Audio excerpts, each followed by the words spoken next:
ओम शांति शांति शांति। आज के इस आयोजन में उपस्थित सभी सज्जनों और मातृशक्ति आप सभी लोगों को मेरा यथायोग्य अभिवादन है। कनिष्ठों का विशेष स्नेह है, इसलिए उनके लिए भी आशीर्वाद।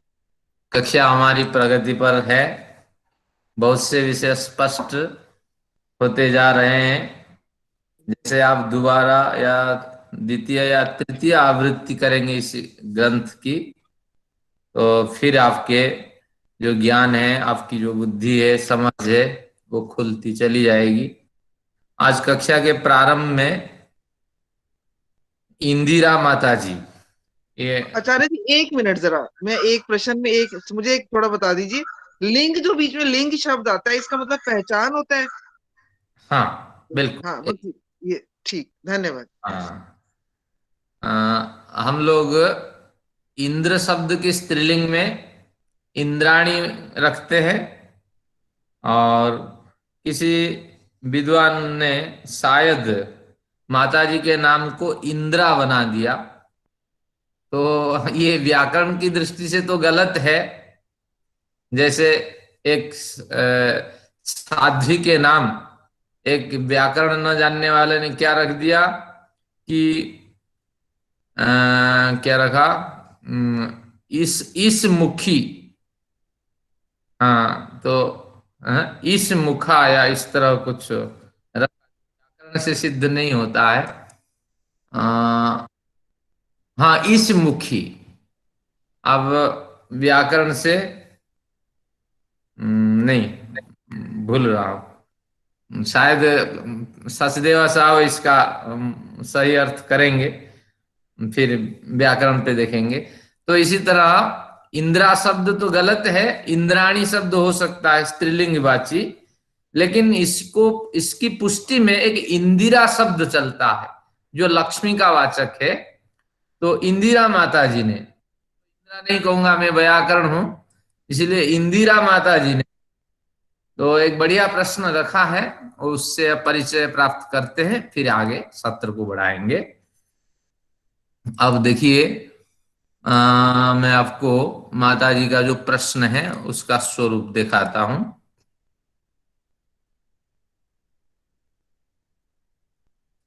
हाँ, माता जी का यही अभिप्राय था यहां से, यदि जीवात्मा लौकिक सुख के समान उपादेय माना जाता तो जीवात्मा की भी उत्पत्ति माननी पड़ती।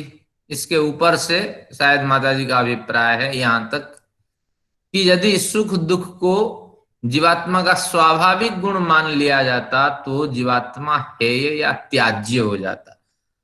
तो ये किस सूत्र पे प्रतिष्ठित है कि पिछली कक्षा में जो प्रारंभ में जो पंक्ति पढ़े थे उसी पे प्रतिष्ठित है, कोई बड़ी बात नहीं है ये। मैं वो पंक्ति आपको दिखाता हूं, क्योंकि यहाँ जो पंक्ति है किस सूत्र की पंक्ति है, एक बार आपको सूत्र भी परिचय हो जाना चाहिए। ये परिणाम ताप जो चार है, दुख है, परिणाम ताप संस्कार दुख और गुणवृत्ति विरोध दुख, उसके व्यास भाष्य की जो अंतिम दो लाइन है इसी पे प्रतिष्ठित है। तत्र हातु स्वरूपम उपादेयम बाहेयम बा न भवितु मर्हति। इसमें कहा हातु यानी छोड़ने की इच्छा रखने वाला, त्याग करने की इच्छा रखने वाला, वो हाता कहलाता है, जो त्याग करने की इच्छा रखता है। तो उसी हात्री शब्द के हातु बनेगा, यानी छोड़ने की इच्छा रखने वाले जो जीवात्मा है वो सुख दुख को त्याग करना चाहता है। तो ऐसे जीवात्मा के स्वरूप को हम उपादेय करें, यानी ऐसे जीवात्मा के स्वरूप की हम निरंतर क्या करें, उपासना करें, ध्यान करें उसके स्वरूप का, और चिंतन करें, और जीवात्मा कारण से ही सब कुछ सुख शांति इस तरह की कल्पना करें। जीवात्मा के अतिरिक्त और किसी पदार्थ की हमें चिंता ही न रखें, ना किसी पदार्थ का हमें कल्पना ही ना करे, किसी पदार्थ की कल्पना ही न रखें। तो इस तरह उन्होंने कहा उस जो दुख सुखों को छोड़ना चाहता है ऐसे जीवात्मा स्वरूप की हम उपासना करें, हमारे जीवन के ध्येय है वही स्वरूप इस तरह माने। बाहेयम, या उस जीवात्मा के स्वरूप को छोड़ दे, जैसे जैन लोग शरीर त्याग करना ही श्रेष्ठ मानते हैं, किसी तरह इस शरीर से इस जीवात्मा का अंत हो जाए तो बस संकट टल जाना है। तो इसलिए इसी शरीर में जीवात्मा के होते हुए जीवात्मा को पीड़ा देते रहते हैं, अनाहार में, क्षुधा में, केश लुंचन प्रक्रिया में और बहुत सी तप साधना में। वो चाहते हैं जीवात्मा दुखी होकर के शरीर का त्याग कर। तो इस तरह दोनों प्रश्न रखा कि हाथू जो जीवात्मा सब छोड़ना चाहता है उसके स्वरूप को हम ग्रहण करें, वही उपास्य है, जीवन का वही ध्येय माने, या जीवात्मा के स्वरूप हमारे लिए कोई काम का नहीं है उसको छोड़ दे। तो आखिर में समाधान देते हैं भवितु मर रहती, इन दोनों सिद्धांतों को आप अपना नहीं सकते। इन दोनों सिद्धांतों में कहीं ना कहीं कोई ना कोई कमी है। क्यों ना, देखिए यहां कहते हैं हाने उस हाथा के स्वरूप, उस हाथे के यानी हाथा यानी जीवात्मा जो सब कुछ छोड़ना चाहता है सुख दुख को, उस जीवात्मा के स्वरूप को अगर आप त्याग कर दें तस्य छेदवाद प्रसंग, फिर जीवात्मा का कोई औचित्य नहीं रहेगा। शरीर में जीवात्मा आया और उसके अवस्थिति में हमें बहुत से कार्य करने हैं और उसके निकल जाने पर कुछ नहीं होना है, क्योंकि अगर जैन सिद्धांत को मान लें कि अभी जीवात्मा शरीर छोड़ के चले जाए, क्या क्या आपके पास उतने संस्कार हैं जिसके बल पर आप अगला जन्म सिद्ध कर सकते हैं? लेकिन जैन के सिद्धांत ही गलत है। हम तो चाहते हैं कि क्या है, सुगंधि पुष्टिवर्धनम, ये दोनों पूर्ण करके अब हम अपने आप हट जाना चाहते हैं, लेकिन ऐसा नहीं कि हम बलात् इस जीवात्मा का त्याग कर सकते हैं। और उपादाने च, अगर जीवात्मा ही कारगर है, जीवन का ध्येय है, इस तरह अगर मान भी लेते हैं तो भी हेतुवाद की समस्या रहेगी। जिसे हम ग्रहण करना चाहते हैं वो अनित्य ही होता है सिवाय ईश्वर के, और ईश्वर तो अग्राही है, वो पकड़ में आते ही नहीं है। तो इसलिए यहाँ ईश्वर का स्वरूप का कथन हुआ ही नहीं है, केवल जीवात्मा के स्वरूप का कथन हो रहा है।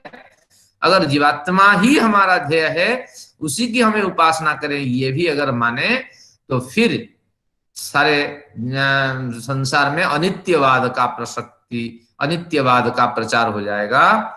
यानी जो भी पदार्थ हमारे सामने आता है वो नश्वर होगा। आम आपका कितना बढ़िया सुंदर है वो नश्वर है, और आपकी घड़ी कितनी बढ़िया सुंदर है वो भी नश्वर है। और क्या है, मोबाइल जो बढ़िया बढ़िया कंपनियां निकाल रही हैं, कितने बढ़िया देखने में है और कारगर है, ड्यूरेबल है, और बड़े इसमें चलते हैं, क्या चलते हैं ना उनके जो शर्तें होती है, वारंटी गारंटी पीरियड, सारी चीजें, सारे पदार्थ नश्वर है। तो हेतुवाद प्रसंग, ये उपादान क्यों ग्रहण क्यों है कि इसके अंदर कुछ अच्छाई है, धीरे धीरे वो अच्छाई खत्म हो जानी है, क्योंकि अच्छाई संयोग से ही इसके अंदर मिली हुई होती है, और धीरे धीरे उसके पुर्जे, उसके जो अणु परमाणु विखंडित होते जाएंगे, और कोई कितना भी बढ़िया पदार्थ ले थोड़े दिन में वो समाप्त हो जाना है। तो फिर हमें करना क्या है? उन्होंने कहा यही करना है, उभय प्रत्याख्याने च शाश्वतवाद, दोनों ही मार्ग छोड़ दे। क्या है दोनों मार्ग छोड़ दें? पहले कबीर को समझते हैं। कबीर क्या कहते हैं कि कहते हैं गौरुआ कहूं तो मैं, ईश्वर की परिभाषा कबीर करते हैं अपने ग्रंथ में कि गौरुआ, ईश्वर को अगर भारी वजनदार सर्वव्यापक कह करके मैं पुकारूं, गौरुआ कहूं तो मैं डरूं, मैं डरता ही हूं। अरे इतना बड़ा गुरुत्तर पदार्थ है ईश्वर, और इतना बड़ा पदार्थ है, वो रहता कैसे क्या है, तो डर लगता है, भय लगता है, रात में सपने आने लगते हैं कि इतना बड़ा पदार्थ ईश्वर है लेकिन हमारा पल्ला नहीं पड़ता और हम वहां तक पहुंच नहीं पाते हैं, तो कहीं ना कहीं हम में कमी है या वो नहीं है, सिद्धांत में कमी है, इस तरह भय बना रहता है। और हल्का कहूं तो झूठ, अगर हल्का कह दूं तो ये झूठ लगता है, ईश्वर बड़े सूक्ष्म है कह दूं तो झूठ लगता है, क्योंकि अणोरणीयान महतो महियान, ये शास्त्र कहता है वो अणु से भी अणुतर है और बड़े से भी बड़े हैं। और जब अणु कहते हैं तो बड़े को भी हम उपेक्षा कर देते हैं, जब बड़े कहते हैं तो अणु की उपेक्षा करते हैं, और दोनों एक जैसे हो नहीं सकते। तो कहीं ना कहीं सिद्धांत में हानि है। तो आखिर में कहते हैं कबीर, हाँ मेरे प्रभु है, हो जैसे सो तस रहे, ईश्वर जैसा है ऐसा ही रहे, कहे कबीर विचार। कबीर विचार करके कहा मुझे ये भारी या वो हल्का, स्थूल और सूक्ष्म इस चक्कर में नहीं पड़ना, मेरे ईश्वर जैसे हैं ऐसे रहे। तो उसी न्याय से देखिए वह प्रत्याख्याने, यानी जीवात्मा के स्वरूप ग्रहणीय है या छोड़ने योग्य है, इन दोनों सिद्धांतों को आप छोड़ दो। शाश्वतवाद, एक शाश्वतवाद सिद्धांत को अपनाओ। ईश्वरीय व्यवस्था से ईश्वर जिस शरीर में रहता है, जीवात्मा जिस शरीर में आता है, जितने दिन तक वो रहता है, जो भी कुछ जीवात्मा के साथ जुड़े सत्य है वो जैसा है ऐसा ही रहे, इस पे हमें ज्यादा चिंतन करने की आवश्यकता नहीं है। तो इसी विचार को स्वामी जी ने यहाँ दे, स्पष्ट हो जाएगा। स्वयं ही इंदिरा माता जी कहेंगी कि बिल्कुल विषय मुझे स्पष्ट हो गया, मैं वहीं तक आता हूँ। माता जी को विषय हाँ स्पष्ट जी, हाँ जी, हाँ जी, बिल्कुल, हाँ। स्पष्ट हो हाँ, गया। धन्यवाद जी, हो गया स्पष्ट। चलिए, हाँ हो जी, हाँ जस जी, तस धन्यवाद। रहे, कहे कहत कबीर विचार। कबीर विचार करके कह रहे हैं ईश्वर जैसे हैं ऐसे रहें, हमें करना क्या है। आगे आते हैं, हे हम दुखम अनागतम, जो दुख अभी आया नहीं है वो छोड़ने योग्य है। तो फिर कहा कि ये दुख आता क्यों है ना, संयोग ही इसका प्रमुख कारण है। और संयोग कैसा संयोग है, वो कहते हैं कि इस वाक्य में हेय हेतु जो ये नाउन है और उसका एडजेक्टिव है संयोग। हेय हेतु, हेय यानी छोड़ने योग्य और हेतु यानी कारण।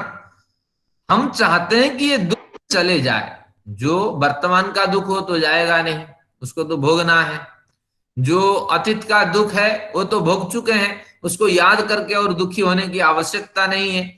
इन दोनों से भिन्न एक दुख बचा हुआ है जो भविष्य में दिखाई पड़ता है, जाति आयु भोग के रूप में हमें मिलने वाला है।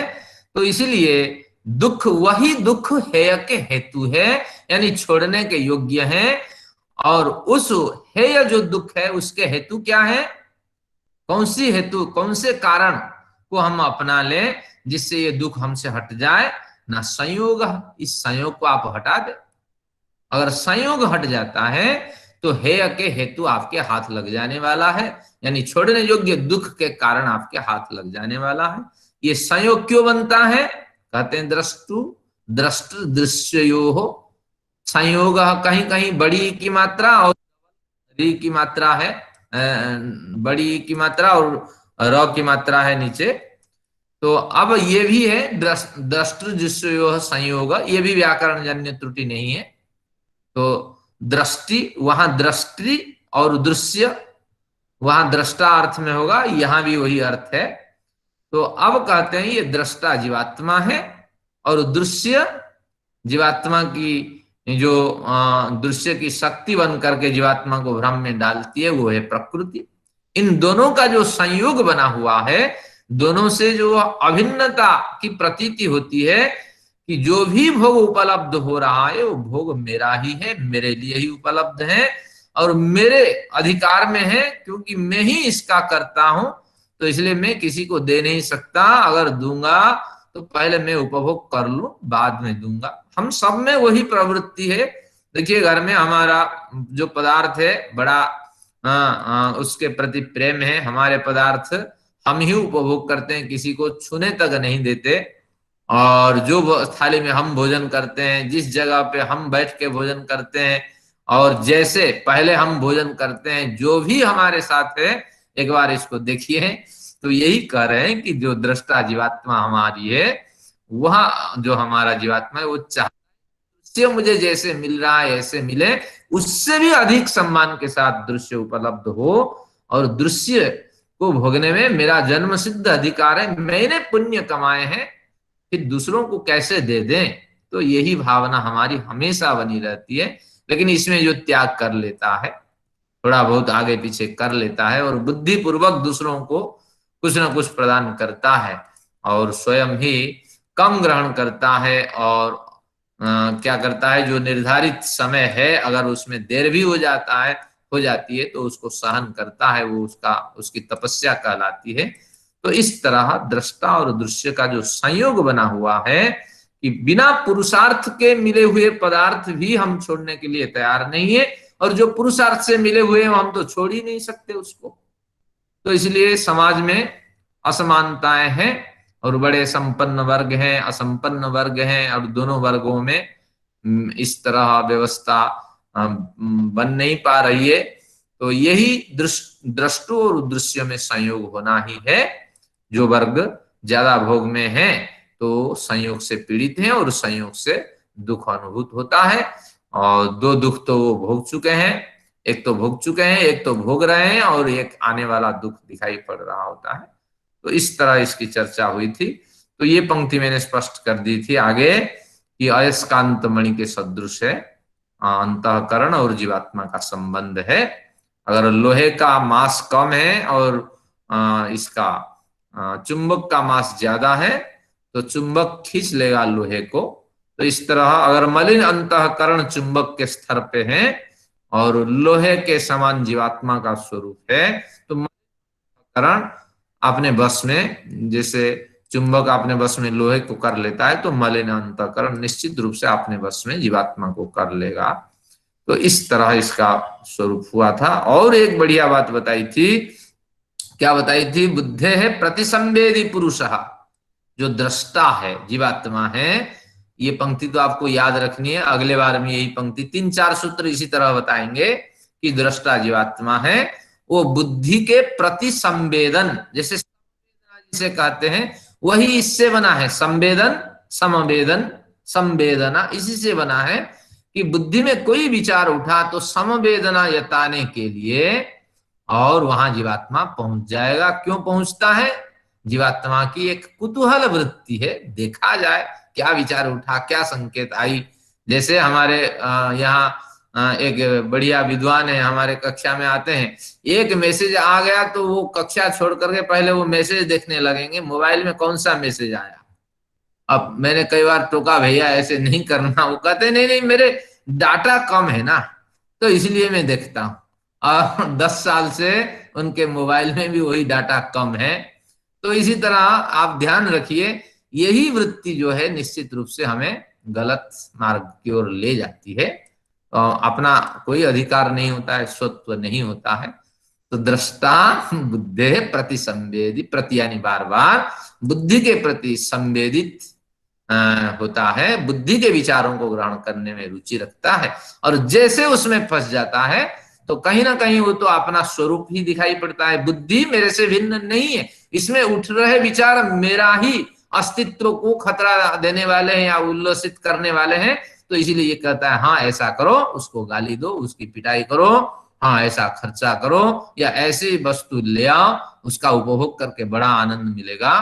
तो ये बढ़िया पंक्ति आपको ध्यान रखना। और जैसे जैसे ये विचार भी आगे सत्यपति जी के टिप्पणी से आपको मिलेगा और व्यास भाष्य से, जैसे जैसे बुद्धि में विचार उठता है तो ऐसे ऐसे कुछ वाले जीवात्मा के अंदर भी प्रेरणा उत्पन्न होती है कि मैं उस विचार को देख लूं, और तत्काल ही ये सारी क्रियाएं होती है और विलंब नहीं होता है, थोड़ी थोड़ी सी भी देर नहीं होती है।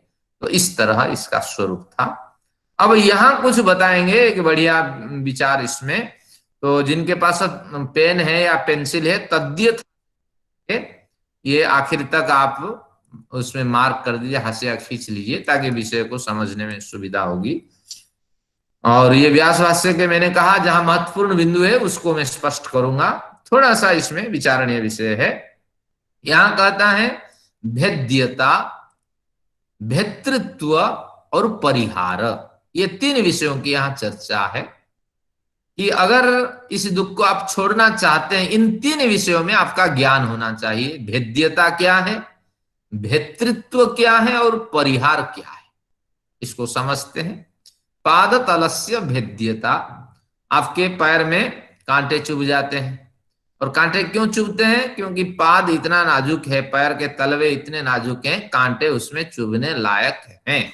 तो इस ज्ञान को आपको रखना होगा कि पैर का जो निचला तलवा है वो निश्चित रूप से कोमलता से युक्त उसमें चुभ जाएंगे, ये आपको रखना पड़ेगा।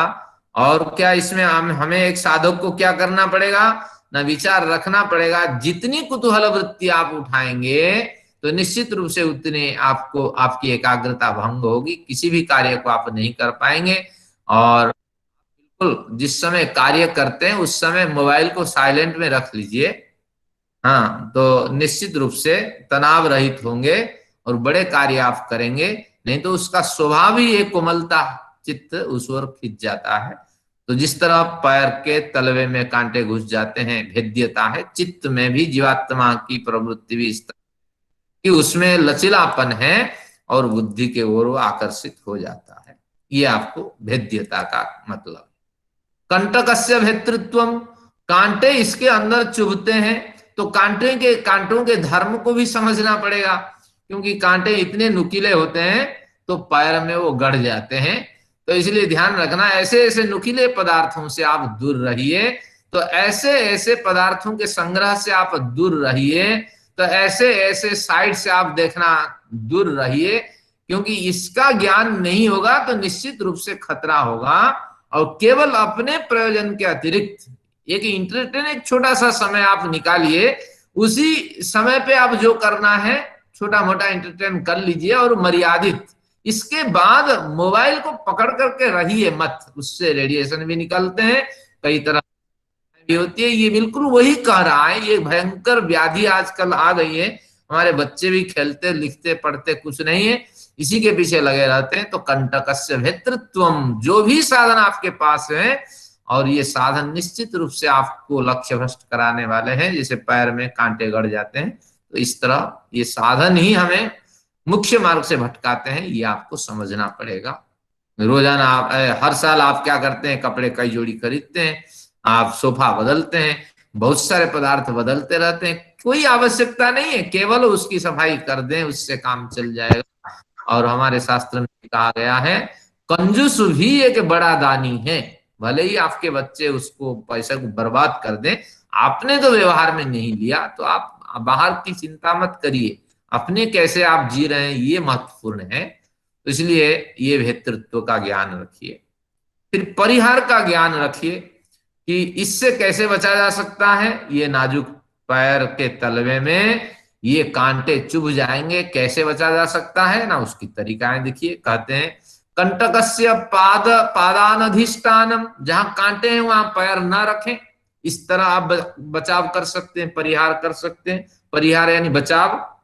अथवा पादत्राण व्यवहितेन व अधिष्ठानम, अथवा पादत्राण पहन लीजिए, चप्पल पहन लीजिए, और खड़ाऊ पहन लीजिए, और जिससे इससे पीड़ा नहीं होगी। तो अगर योग भाषा में इसको समझें कि उन विषयों का संग्रह में रुचि न रखिए, संग्रह भी हो गया है उन्हें दूरी, उनसे दूरी बनाइए। और पाद त्राण व्यवहितेन, अथवा कठोरता संयम, कठोर संयम धारण करिए, और इन वस्तुओं के प्रति द्वेष यानी त्याज्य बुद्धि रखें। और जब आपका त्याज्य बुद्धि रहेगा निश्चित रूप से आप बच सकते हैं, अन्यथा इसमें फंस जाएंगे। ग्रंथकार तो नहीं, व्यास जी उसको समझाएंगे, मैं केवल सार बता देता हूं क्योंकि आगे कोई विशेष बात नहीं। वो कहेंगे जो रजोगुण है वो कांटे की तरह चुभने वाले हैं। सार बता देता हूं, आगे जो चर्चा है। तो रजोगुण किसको चुभते हैं, किस पैर में चुभते हैं ये कांटे, रजोगुण रूपी कांटे ना, सत्व गुण रूपी जो पैर के तलवे हैं, यानी रजोगुण सत्व गुण को गुण में चुभता है। तो अब तमोगुण क्या करता है कि तमोगुण अज्ञानता है, और तमोगुण यानी अज्ञानता अविद्याजन्य जो बुद्धि है वो क्या करता है कि सत्वगुण को भ्रमित करके रजोगुण पर ही रख देता है। तो इसीलिए निश्चित रूप से कांटे के ऊपर पैर रखेंगे तो वो गड़ेगा ही कांटा। तो इस तरह ये कहते हैं, ये गुण वृत्तियों का ये इस तरह चक्र चलता रहता है। इसलिए रजोगुण, रजोगुण का मतलब रजो रागात्मकम विद्धि, कुछ नया काम कर ले, कुछ पैसे तो आ रहा है, अरे इतना पैसा आता रहेगा तो उससे थोड़ी गुजारा होगा, 1 करोड़ 2 करोड़ के फ्लैट में क्या हो सकता है, आगे पीढ़ियां हमारी बढ़ेगी, बड़ी आवश्यकता रहेगी, और कुछ काम कर लें। हाँ, एक दो ट्रक खरीद लें, एक दो व्यक्ति को रख लें। इस तरह की जो व्यवसायत्मक आवृत्ति है, ये साधक की अगर एक बार हो गई तो साधना उसकी छूट जाती है। हमेशा इस तरह व्यवसाय की प्रवृत्ति में रजोगुण की प्रवृत्ति होती है और सत्वगुण उसमें तप जाता है, और तमोगुण तो तैयार बैठा हुआ है, सत्वगुण को ला ला करके पटक देता है रजोगुण रूपी कांटे के ऊपर। तो इस तरह कहते हैं, इनसे आप बच के रहिए। तो यही है भेद्यता, भेतृत्व और परिहार का ज्ञान रख करके चले। तो ये जो प्रकृति का संयोग है पुरुष के साथ, तो इसको आप छोड़ सकेंगे, अन्यथा जो भोग मिल रहा है उसको आप ग्रहण करेंगे। तो इस तरह शास्त्र का एक गंभीर निर्देश है कि पूरी समझ के साथ हम भोग ग्रहण करें, और मिले हुए भोगों को बात करें ये मेरे पुरुषार्थ से प्राप्त भोग है या ऐसे ही भोग है, अनावश्यक अचानक मुझे मिल गया किसी आकस्मिक कर्म के कारण। और जो पुरुषार्थ से प्राप्त भोग है उसका मैं न्यूनतम उपभोग कर रहा हूं या नहीं। अगर मेरे भोग से किसी दूसरे का थोड़ा बहुत लाभ हो रहा है तो निश्चित रूप से मुझे वह भी करना चाहिए। तो इस तरह की वृत्ति रखेंगे तो प्रकृति से आप बचेंगे। बहुतों को भोग मिलता नहीं है, जिनको भोग मिलता है निश्चित रूप से उनको ये समीक्षाएं करनी चाहिए। अब आते हैं, एक बढ़िया विषय उठाते हैं ग्रंथकार, ये जो द्रष्टु दृश्य संयोग था। दृष्टि यानी दृष्टा जीवात्मा, दृश्य से क्या अभिप्राय है प्रकृति लिए थे। अब वो कहते हैं अभी लगातार दो सूत्र प्रकृति के बारे में बताएंगे कि ये प्रकृति जिसे दृश्य कहा जाता है वह कैसी है। तो कहेंगे कि प्रकृति भोगापवर्गार्थम, भोग और अपवर्ग के लिए है। प्रकृति जीवात्मा को भोग देने के लिए है और अपवर्ग प्रदान करने के लिए है। भोग यानी विविध सुख साधनों को उपलब्ध कराना, तरह तरह के पदार्थ आपको उपलब्ध कराना भोग के लिए, शरीर के भोग के लिए, इंद्रियों के भोग के लिए, भोजन आदि के लिए, ये भोग है। और अपवर्ग क्या है ना, वर्ग यानी श्रेणी विभाग, अप यानी दूर हो गया है श्रेणी विभाग, जिसमें नाम कुछ नहीं रहेगा, गोत्र कुछ नहीं रहेगा, आपकी पद की जो अहम का अस्मिता है वो भी खत्म हो जाएगी, और आप एक पुरुष है महिला है ये जो भेद ये खत्म हो जाने वाला है। तो ऐसे मतलब केवल मैं एक चेतन आत्मा हूं, यह समझ अगर आपकी उत्पन्न होती है तो इसी समझ से जीवन जीने वाले व्यक्ति को जो गति मिलती है वह अपवर्ग, अपवर्गार्थ मुक्ति। मुक्त आत्मा की स्थिति में वहां न आपका शरीर होता है, न आपका आपकी बुद्धि वहां काम करती है, न आपकी ये स्थूल बुद्धि वहां काम करती है, न आपको वहां कोई पद ईश्वर देता है, ना कोई नंबर आपको देता है, न किसी नाम से आपको ईश्वर पुकारता है। वहां सब समान होते हैं। एक मुक्तात्मा का एक बढ़िया पद्य में सुना देता हूं, मंत्र वेद से लेता हूं, किसमें, अथर्वे ऋग्वेद के नवम मंडल में मंत्र मिलता है। यत्र कामानि कामाश्च यत्र वर्धनस्य विष्टपम स्वधा च यत्र तृप्तिश्च तत्र माम अमृतम कुरु। हे परमात्मा, तत्र माम अमृतम कुरु, मुझे उस अमृत मुक्तात्मा के लोक में पहुंचा दो।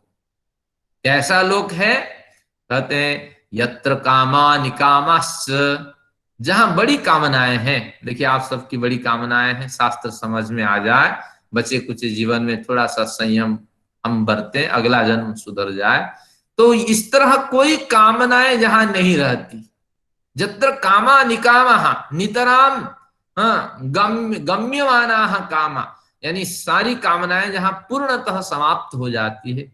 यत्र ब्रध्नस्य विष्टपम, ब्रध्न मूल को कहते हैं, विष्टप उस मुक्ति लोक का नाम है। कहते हैं जिस ब्रध्न सृष्टि की जो जड़ है, यानी जो निमित्त कारण परमेश्वर है वह ब्रध्न है। तो उस ब्रध्न के इर्द गिर्द जो एक लोक दिखाई पड़ता है, जो एक स्वरूप सूक्ष्म स्तर दिखाई पड़ता है, मानो ऐसे लगता है कि परमात्मा उसके कण कण में विद्यमान है।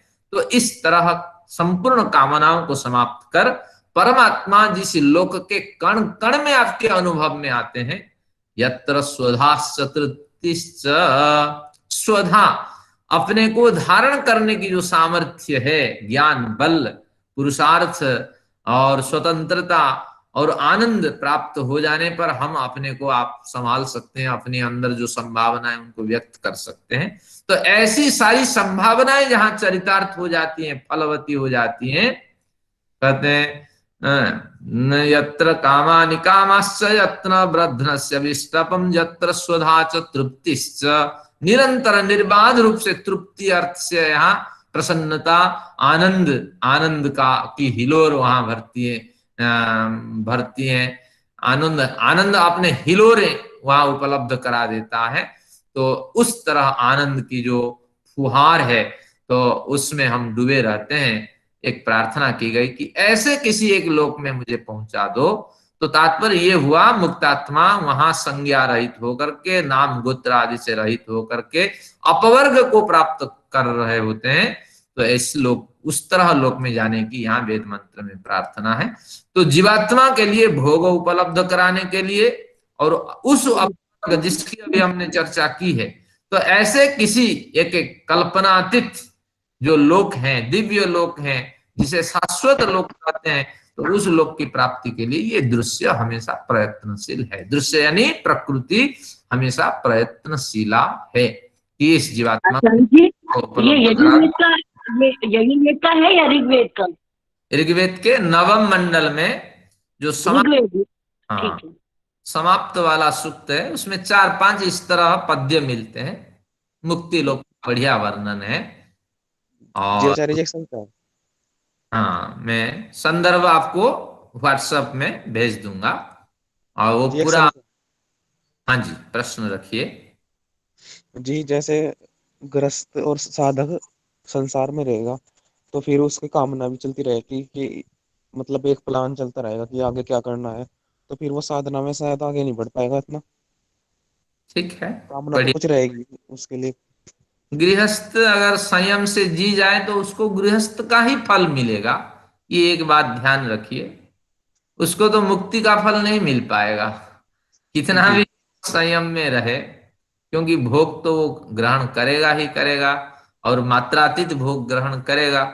तो अगर संयम से जी भी जाए, हम सब गृहस्थ हैं, संयम से जी भी जाएं और आर्षग्रंथ का स्वाध्याय करते रहें, एक श्रेष्ठ गृहस्थ का फल मिलेगा। फिर कई जन्म बीतने के बाद फिर उस मार्ग में हम चल पाएंगे जो इस की चर्चा अभी हो रही है। जी, मेन तो वो बात है तो, कामना। तो कामना इसलिए चलती आपको निराश होने की आवश्यकता नहीं है, कुछ ना कुछ प्रयत्न करते रहिए जी। और आगे देखिए। तो भोग अपवर्गार्थम दृश्यम, ये दृश्य भोग और अपवर्ग प्रदान करने के लिए ये सतत चेष्टित रहती है। और ये दृश्य जो प्रकृति है उसको नपुंसक में यहां प्रयोग कर दिया। यह दृश्य और किस किस प्रकार का है, अब कुछ विशेषण देंगे इस दृश्य के, देखते हैं। प्रकाश क्रिया स्थितिशीलम, दृश्यम यानी प्रकृति, वो प्रकाश क्रिया और स्थिति स्वरूप वाला है। यानी प्रकृति में प्रकाश रूप से कौन सा गुण है, अनुराधा जी बताएंगे। अगर मैं पूछूं तो कहेंगे सत्व गुण है। क्रियाशील कौन सा गुण है, तो रजोगुण है। और स्थितिशील कौन सा गुण है, वो तमोगुण है। तो प्रकाश, क्रिया और मंदता, आलस्य, निद्रा इत्यादि प्रदान करने की स्थिति को स्थितिशील गुण कहते हैं। तीनों गुणों से प्रकाश, क्रिया, स्थितिशील वाली ये प्रकृति है, स्थितिशील वाला ये दृश्य है। भूतेन्द्रियात्मकम, और इसके दो स्वरूप हैं। ये भूत के रूप में यानी पंचभूत के रूप में स्थूल भूत और सूक्ष्म भूत दो होते हैं। स्थूल भूत से अभिप्राय है पृथ्वी, जल, तेज, वायु, आकाश। तो पृथ्वी ये सूक्ष्म स्थूल भूत है, जल, तेज, वायु, आकाश स्थूल भूत है। और सूक्ष्म भूत क्या है ना, जिन सूक्ष्म कणिकाओं से ये बने हैं, किनसे, 5 तन्मात्राओं से, शब्द, स्पर्श, रूप, रस, गंध। तो इस तरह ये 3 गुण के रूप में ये दृश्य दिखाई पड़ता है, ये प्रकृति दिखाई पड़ती है। या स्थूल भूत के रूप में ये प्रकृति दिखाई पड़ती है, या सूक्ष्म भूत के रूप में दिखाई पड़ती है। और इंद्रियात्मकम, और कुछ इंद्रियों के रूप में भी दिखाई पड़ती है। अब सूक्ष्म और स्थूल कहते ही ये इंद्रियों का ग्रहण हो गया, फिर इंद्रियों का क्यों कथन किया, क्योंकि अगर हमारा शरीर दिखाई पड़ रहा है, ये स्थूल भूतों से बना शरीर है, और इस शरीर में अगर इंद्रियां सक्रिय है तो उसके अंदर भी सूक्ष्म भूत मौजूद है। फिर इंद्रियों का पृथक कथन क्यों किया? कि आपकी भ्रांति जो अंदर उठती है कि जो अभी घटपट आदि पदार्थ दिखाई पड़ रहे हैं, यही निश्चित रूप से स्थूल भूत है और इनके अंदर सूक्ष्म भूत छिपे हुए होते हैं। तो इस तरह भ्रांति दूर करने के लिए उन्होंने कहा नहीं नहीं, आपकी जो इंद्रियां हैं वह भी इस दृश्य का अंश ही है। जैसे मैंने कहा था सांख्य दर्शन के प्रकरण में, केवल 99% अंश जो है प्रकृति से बना हुआ होता है शरीर में, और एक चेतन अंश जीवात्मा शरीर में विद्यमान है। इतना ही शरीर है और ये सारा शरीर प्रकृतिमय है। तो इसलिए ये यही कहना चाहते हैं, जो आपकी इंद्रियां हैं ये भी इसी दृश्य का स्वरूप है। और निश्चित रूप से जिसे आप इंद्रियां कहते हैं, बुद्धि कितनी तेजी से काम करती है, निर्णय कितने तेजी से हम लेते हैं, ये सारा कुछ जो अस्तित्व है यही दृश्य है। तो प्रकाश क्रिया स्थितिशील स्वरूप वाला अस्तित्व, सूक्ष्म और स्थूल भूत वाला अस्तित्व, या जो मन बुद्धि चित्त अहंकार रूपी करण, और जो आपके ज्ञानेन्द्रिय कर्मेंद्रिय रूपी स्थूल जो बाह्य करण है, ये सारे दृश्य के रूप में उपलब्ध होते हैं। यही दृश्य प्रकृति कहलाती है। और इसके दो प्रयोजन होते हैं, भोग दे प्रदान करना और अपवर्ग प्रदान करना। जिनको भोग चाहिए वो भोग ग्रहण कर लेते हैं, जिनको नहीं चाहिए, जैसे आप हवाई में यात्रा करते हैं तो आपको भोग उपलब्ध कराते हैं, जिनको ग्रहण करना है वो ग्रहण कर लेते हैं, जिनको नहीं करना वो नहीं करते हैं। अगर पहले पेड़ है तो निश्चित रूप से लोभ वृत्ति उठ जाती है कि ले लिया जाए, जब पैसा दिया है आगे काम आएगा। तो निश्चित रूप से भोग तो उपलब्ध होता है और कोई व्यक्ति छोड़ना ही नहीं चाहता। आज सामने आए भोग कोई छोड़ दे, लेकिन जो छोड़ दे निश्चित रूप से वो अपवर्ग के यात्री हैं। तो इस तरह आप देखिए, जितना भी भोग आपके पास उपलब्ध है उसका आप विनिमय सही करें और न्यूनतम साधन के साथ उपभोग करें, नहीं तो संयोग आपको पकड़ लेना है और वही संयोग हमें छोड़ना है। तो इस तरह यहाँ चर्चा का विषय है। यहाँ एक वही बुद्धे प्रति संवेदी पुरुष, इसकी भी चर्चा यहाँ कहीं होगी। मैं देखता हूँ थोड़ा सा इसमें, हाँ ये एक विचारणीय विषय है। तावे तो भोगाप वर्गौ, इसमें मैं केवल सार बता देता हूं, कोई खास इसमें नहीं है। व्यास जी भाष्य लिखते हैं, इस विषय को खोलते हैं। वो कहते हैं देखिए, जीवात्मा का इसमें कुछ दोष नहीं है, क्योंकि सैनिक सरहद पे लड़ते हैं और हजारों की हत्या करते हैं। अगर सैनिकों की जीत हो जाती है तो वो जीत किसको प्राप्त होती है?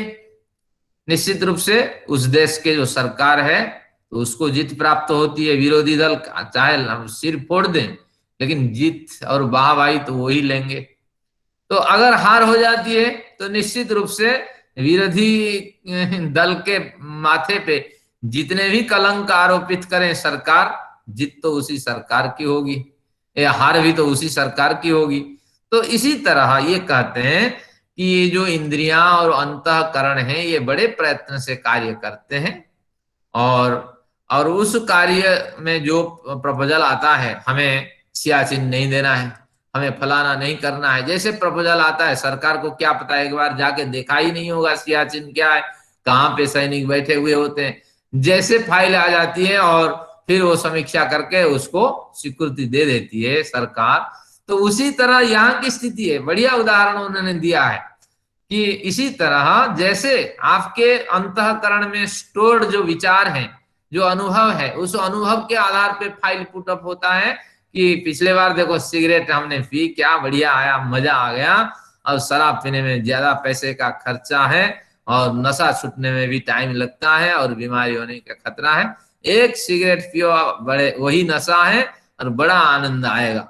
तो एक बार आपने पिया, एक बार पी और वो संस्कार स्टोर्ड है। अब बढ़िया अवसर मिला, एकांत मिला, पैसे आपके हाथ में, तो आप उसको जाके खरीद लिए। हाँ, तो क्यों खरीदे? इसलिए खरीदे, जीवात्मा के पास फाइल आपकी गई और जीवात्मा ने कहा, मेमोरी पावर से पूछा, बिल्कुल पीने से आनंद मिला, तो मेमोरी पावर का कहना बिल्कुल आनंद मिला। जो आनंद मिला तत्काल उसमें सिग्नेचर हो गया, एक काम कर लो। तो वही है, ये कह रहे हैं कि जो जय पराजय जैसे योद्धा में विद्यमान होता है और लेकिन उसका फल स्वामी को मिल जाता है, तो उसी तरह आपके जीवन में जितने कार्य होते हैं वह अंतःकरण द्वारा प्रेरित होकर कार्य संपादित होते हैं, लेकिन कुतूहल वृत्ति वाला जीवात्मा उसमें रुचि रखने के कारण तो उसको स्वीकृति देता है। और जब दुख मिलता है तो दुख किसको मिलता है? ये अंतःकरण को नहीं मिलता है, तो जड़ है, ये सब आराम से बैठे रहते हैं। और व्यथित तो होता है जीवात्मा, उसका पूरा अस्तित्व व्यथित होता है, क्योंकि उन्होंने गलत अंतःकरण के सहारे जीवन जिया। तो इसलिए हमेशा प्रयत्न जीवात्मा को करना चाहिए, मेरा अंतःकरण और शुद्ध हो जाए और पवित्र हो जाए, तभी तो ये हमारा प्रयत्न है, ये शास्त्र पढ़ रहे होते हैं। तो इस तरह उन्होंने एक बढ़िया विचार दिया। सत्यापति जी ने इसको और बढ़िया खोला किसी प्रयोजन पे। उन्होंने कहा देखिए सारा काम अंतःकरण नहीं करता। हाँ, यहाँ सत्यपति जी के एक बढ़िया विचार कर्ता और अकर्ता का, देखिए ये भी आपको देख लेना चाहिए कि जैसे हमारे शास्त्र में और यहाँ ये बताया गया कि जो जीवात्मा है वो अकर्ता है, वो कुछ नहीं करता। अकर्ता से क्या मतलब है? अकर्ता का मतलब है उसके हाथ पैर आंख नाक कान कुछ नहीं है, जो करने वाले हैं सो करते हैं, और जीवात्मा केवल स्वीकृति प्रदान करता है। तो इसलिए स्वीकृति प्रदान करने के कारण जड़ को यातनाएं नहीं मिलेगी, उससे होने वाली हानि, उससे होने वाले लाभ, सकाम पुण्य कर्म या पाप कर्म जितने भी हुए हैं, सारा फल तो यही अकर्ता यानी साक्षी और निरवयवी यानी अवयवों से रहित हाथ आंख नाक कान पैर आदि से रहित जीवात्मा को ही भोगना पड़ता है। तो इसलिए ये आपको ध्यान रखना पड़ेगा, अकर्ता का अर्थ साक्षी, साक्षी दृष्टा, और क्या है कि उपदेष्टा, कुतूहल वृत्ति रखने वाला निरवयवी जीवात्मा है। तो यही इसका अभिप्राय है, और ग्रंथकार भी यही कहते हैं, सारा कुछ मलिन अंतःकरण का खेल है। तो जितना हम अध्ययन करेंगे, संयम रखेंगे, इस अंतःकरण के जो चक्र है तो उससे हम दूर रहेंगे और अच्छे विचार अंतःकरण से उठेंगे और उसको हम पुष्ट करते हुए जीवन जी पाएंगे। हाँ, विचार साधक को प्रकृति का भय होना चाहिए नहीं? प्रकृति का भय किस तरह भय? मतलब ये प्रकृति में फंसाती है। हाँ, भय तो तीन प्रकार के हैं, आधि भौतिक है, आधि दैविक है और आध्यात्मिक है। तो प्रकृति का एक भय तो बना रहता है, प्रकृति हमें मार डालती है, और ये प्रकृति अचेतन होती है, समझती नहीं है कौन विद्वान कौन ज्ञानी क्या है। आज भूचाल हो जाए तो आपकी भी मृत्यु होगी, मेरी भी मृत्यु होगी, और भी बड़े साधक जो हैं उनसे मृत्यु होगी। तो इसलिए अचेतन है, इस पे कोई भरोसा नहीं किया जा सकता कब क्या हो जाए। तो इस तरह एक भय बना रहता है, और मलिन अंतःकरण से भी भय बना रहता है। चारों ओर भय है और दुख है, तो किसी तरह नदी नाल संयोग है, सबसे हिलमिल रहिए। तो हिलमिल करके मिलजुल करके रहना होता है। चलिए अभी इसी दृश्य का एक लक्षण करते हैं कि दृश्य को आप भली भांति समझ जाएं। तो वही है, ये सूत्र थोड़ा सा कठिन है लेकिन इतना कठिन नहीं है। योग दर्शन के सारे सूत्र सरल होते हैं। अब देखते हैं, विशेषा विशेष लिंग मात्रा लिंगानि गुण पर्वाणि। विशेषा विशेष लिंग मात्रा लिंगानि गुण पर्वाणि। गुणों के पर्व, पर्व यानी विभाग। गुण इनको क्यों कहते हैं पहले आप समझिए। गुण का मतलब है कि गौण होकर जो अपने संगी की वृद्धि करते हैं, जो अपनी संगी को पुष्ट करते हैं, वह गुण है। जैसे विनम्रता, सत्य, उदार, क्षमा, ये कुछ गुण है। इसी गुण को अगर हम धारण करते हैं तो शोभित कौन होता है? जीवात्मा शोभित होता है। क्या विनम्रता है इस व्यक्ति में, इस विद्वान में। और क्या बढ़िया गुण इसके अंदर है। देखो इतनी बड़ी गलती करने के बाद उन्होंने क्षमा कर दी। क्या बढ़िया स्वभाव है, हाँ, हमेशा सत्य बोलता है। तो ये सब कुछ गुण होते हैं, ये गौण होकर के अपनी जो अंगी है, जो प्रमुख व्यक्ति है, जिसके लिए ये होते हैं, तो उनकी पुष्टि करते हैं, उनकी वृद्धि करते हैं, उनको पुष्ट करते हैं। तो वही गुण है। जैसे रस्सी है, रस्सी, गुण का नाम रस्सी है। एक रस्सी देखिए, उसमें कितने धागे होंगे, तो कई धागे मिल करके क्या करते हैं, एक रस्सी को पुष्ट करते हैं। हर एक धागा गौण होकर के उस रस्सी का जो स्वरूप है, वास्तविक जो स्वरूप है, उसको वो पुष्ट करते हैं। तो उसी तरह जो गुण होकर के व्यक्तित्व को उभारते हैं, निखारते हैं, उनको गुण कहा जाता है। और वह गुण सत्वरज तम से बने होते हैं। कहते गुण पर वाणी, गुणों के ये विभाग हैं, गुणों के 4 अवस्थाएं गुणों की देखी जाती है। यानी अभी उस प्रकृति की चर्चा चल रही है। जो प्रकृति अभी पढ़ा हमने, प्रकाश क्रिया स्थितिशील स्वरूप है, और सूक्ष्म और स्थूल भूत के स्वरूप हैं, और सभी इंद्रियों के स्वरूप हैं। वही प्रकृति अब उसकी भी एक दूसरी परिभाषा के माध्यम से बताते हैं। वही प्रकृति अब 4 अवस्थाओं से युक्त है। और ये 4 अवस्था क्या क्या है, तो अब आपको क्या करना, पेन उठाना, यहां जो लिंगानि लिखा है, और इसमें लिंग मात्रा लिंगानी, यहां मात्रा के मात्रा में जो आकार है, वो आकार जब हट जाएगा तो अ बचेगा, अलिंगानी होगा। तो अलिंगानी नंबर 1, लिंग मात्र ये नंबर 2, और विशेष यह नंबर 3, और अविशेष नंबर 3, और विशेष नंबर 4। इस तरह 4 नंबर देना है। गुणों की 4 अवस्थाएं हैं। फिर एक बार बोलता हूं, अलिंगानी नंबर 1, लिंग मात्र नंबर 2, अविशेष नंबर 3, और विशेष नंबर 4। ये 4 उसके स्वरूप होते हैं। और 4 जो स्वरूप होते हैं, तो उसके बारे में यहाँ ये बड़ी एक वृत्ति बना करके व्यास जी ने कहा, हमें इतने पढ़ने की आवश्यकता नहीं है, यही विषय स्पष्ट हो जाता है। क्या कहते हैं, अलिंगानी, इसके एक अलिंग स्वरूप है। यानी प्रकृति का स्वरूप एक अलिंग के रूप में हमें प्राप्त होता है। लिंग यानी चिन्ह, संकेत, यही है लिंग। अभी हमारे इंदिरा माता जी ने कहा था, तो मैं इंदिरा नहीं कह रहा हूं, इंदिरा। तो अब अलिंग से क्या अभिप्राय है, कि जो किसी भी पदार्थों से नहीं बना हुआ है, जिसका कोई मूल कारण नहीं है, वो अलिंग है।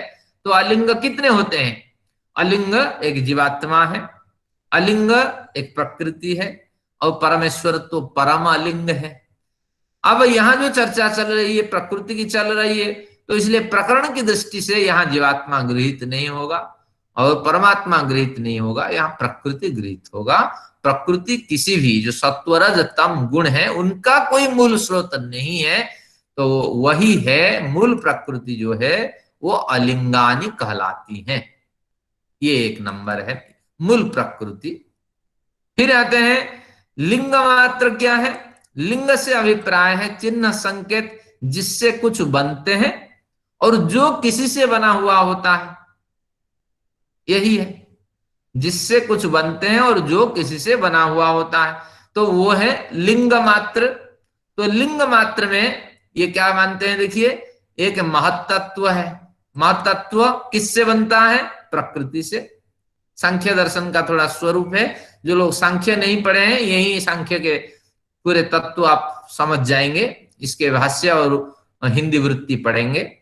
तो लिंग मात्र से अभिप्राय है महत्तत्व, यानी जो प्रकृति से बना हुआ होता है। और महत्तत्व से भी बहुत से पदार्थ बनते हैं। क्या बनते हैं, अहंकार बनता है। तो इस तरह इसका नाम है लिंग मात्र। लिंग मात्र क्यों कहा, इसलिए कहा कि निश्चित रूप से वही प्रथम लिंग है, प्रथम संकेत है, प्रथम चिन्ह है, प्रथम उपादान कारण है, जिससे इतनी बड़ी सृष्टि हमारी बन जाती है। वो महत्तत्व, महत्तत्व एक व्यापक स्वरूप है, जो एक्सप्लोजन होकर के कई तरह में बढ़ जाता है।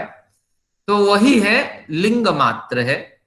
अब आते हैं अविशेष क्या है। अविशेष वही है जिससे महत्तत्व से तो एक अहंकार बना था, जिससे अनेक पदार्थ बनते हैं। महत्तत्व लिंग मात्र और अविशेष, इन दोनों में क्या भेद है? केवल महत्तत्व से अहंकार की उत्पत्ति होती है, लेकिन यहां तो कई पदार्थों की उत्पत्ति होती है। देखिए ये 6 पदार्थ है, 5 तन्मात्राएं और 1 अहंकार। 5 तन्मात्राओं से क्या बनते हैं? 5 तन्मात्राओं से 5 भूतों का निर्माण होता है, स्थूल भूतों का। और इस अहंकार से क्या बनते हैं ना, इस अहंकार के 2 स्वरूप हैं।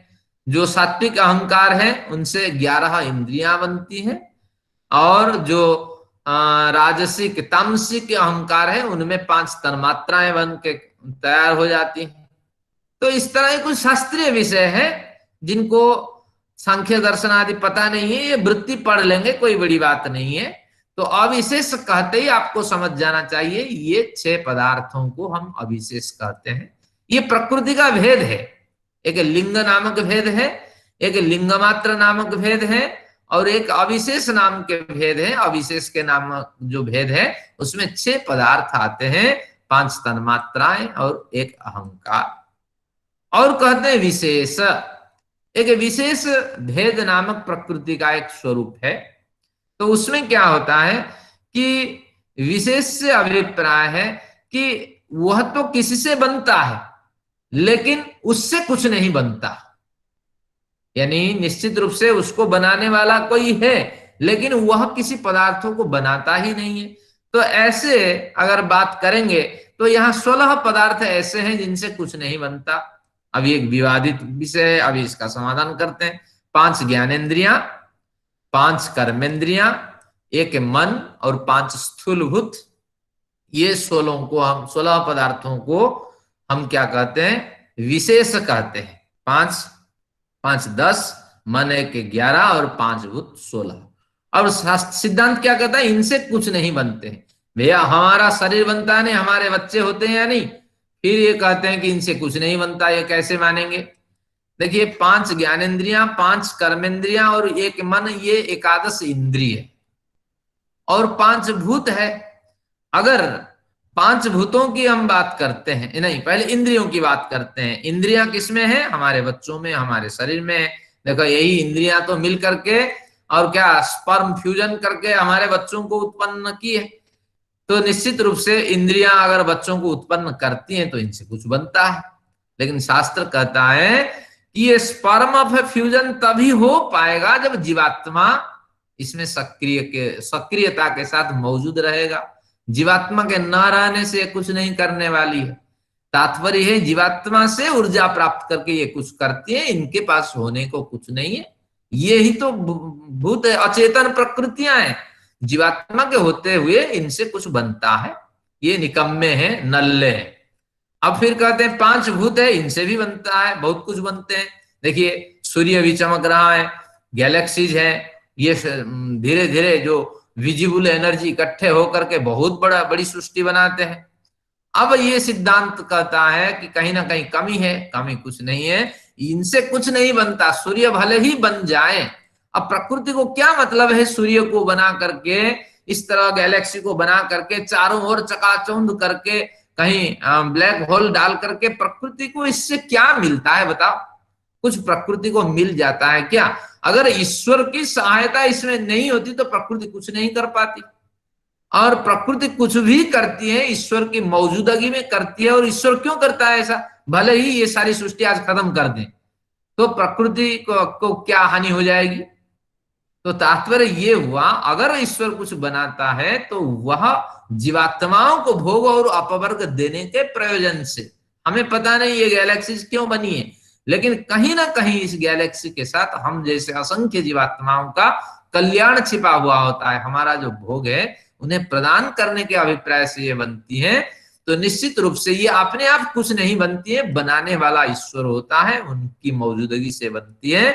और जो भी बनती है हमारे कल्याण के लिए है, और ये अपने आप कभी नहीं बनती हुई चली जाती है। तो इसलिए इनको विशेष कहा गया। वैशेषिक दर्शन आप पढ़ेंगे, हमारे चौधरी साहब के अभिलेख में देख रहा था तो यहाँ त्रुटि हो गई, उनके लेख में अविशेष को उन्होंने विशेष कह दिया। तो तात्पर्य ये हुआ कि यहाँ विशेष क्या है ना, 16 पदार्थों को विशेष कहा गया, 11 इंद्रियों और 5 स्थूलभूत। तो इनकी विशेष चर्चा जिस ग्रंथ में है, विशेषों की चर्चा जिस ग्रंथ में प्राप्त होती है, वो वैशेषिक दर्शन है। तो इस तरह आपको वैशेषिक दर्शन की भी एक संकेत मिल गया। कभी भविष्य में पढ़ेंगे तो ये 11 इंद्रिय और 5 स्थूलभूतों की गंभीर चर्चा इसमें होगी। तो इस तरह ये 4 स्वरूप हैं प्रकृति के। और समय तो आगे भागता है, लेकिन हमने प्रकृति के जो 2 लक्षण थे उनको भली भांति अध्ययन कर लिया। अभी 4 मिनट है, देखता हूं कहीं कुछ मिल जाए। अब ये सूत्र पढ़ लेना, जिनको संख्या आदि शास्त्र का अभ्यास नहीं है, कोई बात नहीं, कोई बड़ी बात इसमें नहीं है। प्रकृति के ये 4 स्वरूप है। अब यहाँ कुछ हमें बताने वाले हैं, वही जो पहले पढ़ रखे थे। क्या पढ़ रखे थे? द्रष्टु दृश्य यो हो संयोग हेय हेतु, हेय हेतु छोड़ने योग्य है संयोग, और जो दृष्टा और दृश्य से बना हुआ होता है, और उसी को फिर रिपीट करते हैं। तो एक बात बार बार क्यों रिपीट करते हैं? हमारे मैडम अनुराधा जी नाराज हो जाएंगी, ऐसे कैसे ये उन्होंने रिपीट कर दिया। न स्थूणा विखनन न्याय। अगर बड़ा सा खंबा गाड़ना है तो अब खाद खोदना पड़ेगा, तो खाद एक बार में थोड़ी खुद जाएगा, बार बार बार गड्ढे बनाएंगे, हाँ तभी होगा। तो हमारे हृदय में वो गड्ढे बनाना चाहते हैं कि इसी सिद्धांत को भूलो मत कि अभी भी हम संयोग में फंसे हुए हैं। तो दृष्टा दृश्य मात्र, ये दृष्टा मात्र केवल देखने का ही इसका अधिकार है, या उसके हाथ नहीं, आंख नहीं, पैर नहीं, जैसी जैसी वो कामना करता है, देखना चाहता है जीवात्मा। तो हमारी जो अंतःकरण के साथ जो आंख की व्यवस्था है, सूक्ष्म भूतों से मिली हुई, ये पहुंचा देते हैं, देखो इस आंख से देखो। बोलना चाहता है, देखिए मैं घंटे से बोल रहा हूं, वो सारा साधन अंतःकरण पहुंचा देता है, बोलो जितना बोलना चाहते हो बोलो। तो इस तरह ये दूसरे पर आश्रित है। केवल दृश्य मात्र उसके नेत्र न होने पर देखता क्यों कहा? देखना यानी दृश्य मात्र, अनुभव करणम मात्रम, अनुभव सामर्थ्य मात्र, उसके पास केवल देखना यानी अनुभव करने का सामर्थ्य है। और हमारे निरवयवी एक बढ़िया शब्द है, नी में छोटी मात्रा, र वयवी, नी ही अवयवी, जब तोड़ देंगे इसके कोई अवयव नहीं होता है। तो केवल वो जानने का, क्योंकि चेतन है, चेतन का काम है जानना और प्रतिक्रिया व्यक्त करना, तो ये दृश्य मात्र बना रहता है। और शुद्धोपि, नितांत शुद्ध है। हमारे खन्ना साहब ने बढ़िया प्रश्न किया कि आप जीवात्मा को शुद्ध कह देते हो, जीवात्मा को अपने आप में पूर्ण कहते हो। देखिए ऋषि महर्षि दयानंद कहते हैं ये अल्पज्ञ है। तो उसका समाधान में पिछले बार कर दिया था कि इसके अंदर जितनी संभावनाएं हैं, सारी संभावनाओं को ये व्यक्त कर सकता है, इतनी क्षमता उसके अंदर है, लेकिन उसको शुद्ध कहा गया, नितांत शुद्ध है। और देखिए हमारा शरीर अभी मौजूद है, और ये शरीर में मच्छर हम बैठने ही नहीं देंगे, शरीर में गंदगी लगने ही नहीं देंगे। हाँ, अगर मेमोरी फेल हो जाए बात अलग है, लेकिन जब तक हमारी जीवात्मा के साथ हमारा तंत्र जुड़ा हुआ है तो हम उसको गंदगी करने ही नहीं देंगे। तो बढ़िया, देखिए मैंने बढ़िया साल ओढ़ करके बैठा हुआ हूँ, गर्मी होने पर भी मैं पंखा चला दिया हूँ, क्योंकि मैं भी चाहता हूँ कि निश्चित रूप से शुद्ध बना रहूं, और बढ़िया पिक्चर मेरी आए। तो ये जीवात्मा का एक स्वभाव है। शुद्धोपि प्रत्ययानुपस्य, प्रत्यय के ऊपर एरो लगा दीजिए, ज्ञान। ज्ञान कहां से मिलेगा? ज्ञान तो अंतःकरण से मिलेगा। तो अंतःकरण के ज्ञान का, अनुपस्यति ज्ञान का, बार बार देखने वाला है। यह दृष्टा केवल अनुभव करने वाला है, शुद्ध होने पर भी अंतःकरण के ज्ञान को कुतूहल वृत्ति से बार बार देखने वाला है। तो यही इसकी मजबूरी है। किसी की मजबूरी है तो उसका बड़ा फायदा उठाया जाता है। तो जीवात्मा की मजबूरी क्या है बताइए? परमात्मा की मजबूरी क्या है? परमात्मा की मजबूरी है कि सन्मुख हो ही जीव मोहि जब ही, जन्म कोटि अघ नाश ही तब ही। यानी जीव अगर मेरे ओर 10 कदम चलता है तो मैं करोड़ों जन्मों से उनको, उनके संचित जो पाप है उससे मुक्ति दिलाने के लिए मैं निरंतर प्रयत्न करता हूं।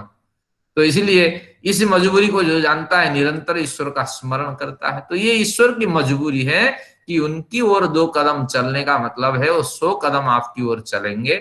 तो इसलिए यहाँ जीवात्मा की मजबूरी क्या है कि वो चेतन होने के कारण, अनुभव रखने के कारण नितांत शुद्ध होने पर भी ये सारा कुछ भूल जाता है और बुद्धि वृत्ति से जैसे विचार उठता है उसके अनुसार वो चलता है और आगे जाके फंस जाता है, क्योंकि इतनी समझ उसकी होती नहीं है। देखा जाए एक बार विदेश टूर करके देखा जाए कितना खर्चा होता है, एस्टिमेट तो आपने देख लिया, लेकिन वहां से जब आए तो इतना खर्चा हुआ कि अगले बार जाने की इच्छा नहीं हुई। तो ये सारा कुछ इस तरह कुतूहल वृत्ति के हम फंसते हैं। आगे इसमें बड़ी कुछ चार चर्चा है, मैं देखता हूं 1 मिनट के अंदर एक बढ़िया चर्चा यहाँ मैं आपको बता देता हूं, या अगली बार चर्चा करेंगे, अब समय नहीं है।